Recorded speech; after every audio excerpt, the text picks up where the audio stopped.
ქობულეთში ვაჟა-ფშაველას ქუჩაზე მცხოვრები ასლანოვების ოჯახის სტიქიის შემდეგ დაზიანებული სახურავის განახლებას დღემდე ელოდება. ოჯახის წევრები ამბობენ, რომ არაერთგზის მიმართვის მიუხედავად მუნიციპალიტეტმა მათ გადასახური მასალა არ გამოუყო. გამგეობიდან მოწერილი ოფიციალური პასუხის თანახმად ოჯახს დახმარებას იმ შემთხვევაში აღმოუჩენენ, თუ კი მეორად მასალას მოიძიებენ. ოჯახის ერთ-ერთი წევრი ამბობს, რომ პრობლემაზე საუბარი მას რამდენიმე დღის წინ სტიქიის შედეგად დაზიანებული სახლების რეაბილიტაციის სანახავად ჩასულ კახიკალაძესთან სურდა, თუმცა იგი გამგეობის ხელმძღვანელობამ შეაჩერა და უთხრა, რომ სახურავის დღის მეორე ნახევარში დუმილის სანაცვლოდ მიიღებდა. რატომ არ მიეცა საშუალება ოჯახს საკუთარ პრობლემაზე საქართველოს ენერგეტიკის მინისტრთან პირისპირ ესაუბრა და როგორია გამგეობის პასუხი მას ეს მთავარ გამოშვებაში ნახავთ.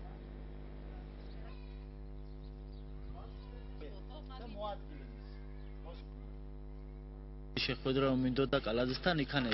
ქობულეთის გამგებლის მოადგილე იყო და თვითონ ქობულეთის გამგებელიც იყო. და გამგებელს ხა სამი ხვალო და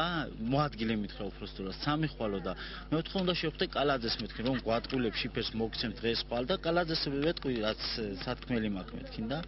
იმ მოადგილემ გამაჩერა მე და მითხრა ჩუმათი ყავიო და არ თქვა რამეო და ხოთა მაგ შიფერს 50 ცას 7 დღის მერე გამოგიწერო იმ დღეს მითხრა და მის მერე გევიდა 5 დღე და აღარ 5 ჯერ ვიყავ ისე მისული და არაფერი დახმარება არ მოსულა. მე მინდა რომ დამეხმაროს და მაგია ჩემი იგი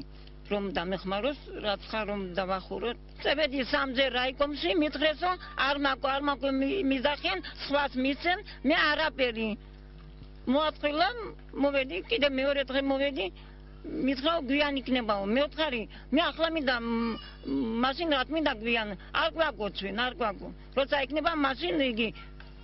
დაგირეკო სახლის იგი პოლი იგრება ტრაპკებით მაგ დახური მობცანდით და ნახეთ შიფერი რაცა კი მომცენ კიდე ნაკიდან შიფერი მოვცა მაგრამ მაინც ქარი იგი და მოდის წიმაშით ვთხოვთ რომ რაცა მომეხმარს ამ პოლი გავაკეთო პოლი მაინც რომ არ წევქცეთ